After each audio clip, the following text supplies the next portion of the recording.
caractérise la une, c'est qu'elle charge à des moments qui ne sont pas forcément les heures de pointe. Alors elle charge aux heures de pointe comme toutes les lignes de métro, mais elle charge aussi énormément en flanc de pointe, c'est-à-dire le soir, pendant l'heure du midi, et elle charge le week-end, samedi et dimanche, puisque son tracé fait qu'elle est aussi utilisée par les franciliens pour se déplacer le week-end ou pour les touristes.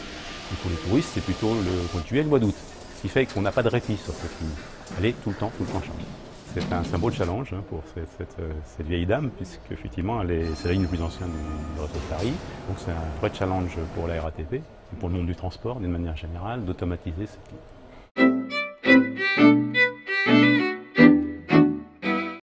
Le principal pour les voyageurs, c'est l'adaptabilité de l'offre à la demande. Donc, tout événement, programmé ou pas programmé, pourra faire l'objet d'une augmentation quasi immédiate du trafic de manière à satisfaire les besoins. C'est également plus de régularité donc, grâce à cette adaptabilité, mais aussi grâce à l'introduction des façades de quai qui vont diminuer les intrusions sur les voies. Également plus de sécurité à quai, grâce à les façades de quai toujours.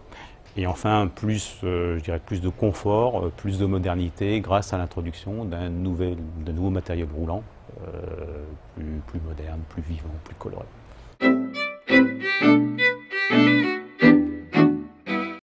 Il s'agit de transformer une ligne qui est déjà exploitée avec des conducteurs et de la faire migrer vers une exploitation automatique. C'est ça le vrai challenge. Et ça n'a jamais été fait à cette dimension-là. L'autre challenge, c'est de le faire, mais sans interrompre le trafic.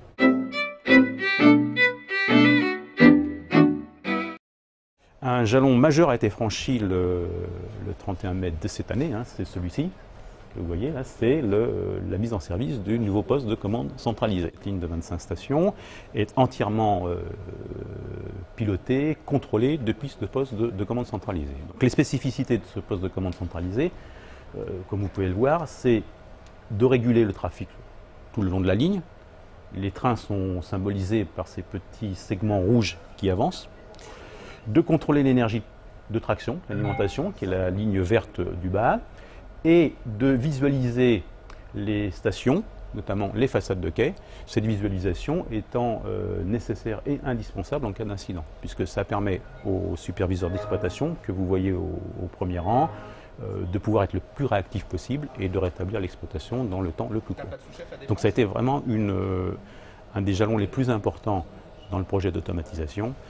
L'ouverture de ce poste de commande centralisé en fait a déclenché le compte à rebours qui va nous permettre d'atteindre l'automatisation intégrale dans une première étape mi-2011 puis fin 2012.